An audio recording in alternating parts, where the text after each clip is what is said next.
નમસ્કાર મિત્રો, સ્વાગત છે આપનું ગુજરાત વેધર નામની આ નવી ચેનલની અંદર। હું આપને વેધર સંબંધિત હવામાન સંબંધિત જે માહિતીઓ છે અવારનવાર તમને આપતો રહીશ, તો આપ આ ચેનલમાં જોડાયેલા રહેજો। આજની તારીખ થઈ ગઈ છે જ્યારે આ વિડીયો શૂટ થઈ રહ્યો છે એ તારીખ છે 7 જૂન 2026। 7 જૂન 2026 આજની હવામાનની માહિતી જોઈએ તો કે જે આઈએમડી ઇન્ડિયન મેટેરિયોલોજીકલ ડિપાર્ટમેન્ટ કે જે ભારતનું હવામાન ખાતું છે એમની લેટેસ્ટ અપડેટ મુજબ જે તમે સ્ક્રીન ઉપર જોઈ શકો છો, ચોમાસું જે છે કેરળ, કર્ણાટક, તમિલનાડુ ત્યાંથી આગળ વધી અને ગોવાથી આગળ વધી અને મહારાષ્ટ્રના અમુક ભાગો સુધી પહોંચી ગયું છે। જ્યારે આજના જે લેટેસ્ટ અપડેટ છે એ મુજબ પૂર્વોત્તરના ભાગોની અંદર આજ 7 જૂન 2026 ના રોજ ચોમાસું થોડું વધારે આગળ વધ્યું છે કે જે પૂર્વોત્તરના જે મણિપુર, મિઝોરમ સાઈડના જે ત્રિપુરા, અસમ સાઈડના જે ભાગો છે ત્યાં પણ આજે ચોમાસું થોડુંક આગળ વધ્યું છે।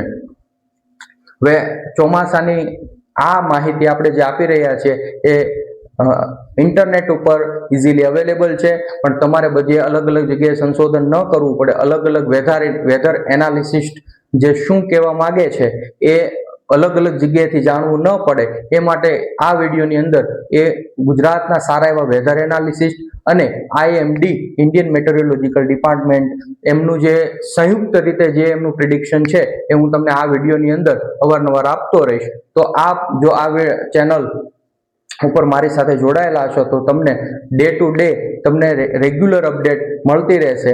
હવે આપણે વાત કરવાની છે કે ભાઈ ચોમાસું હવે ક્યારે આગળ વધશે, તો કે આઈએમડી મુજબ ચોમાસું હજી સક્રિય છે।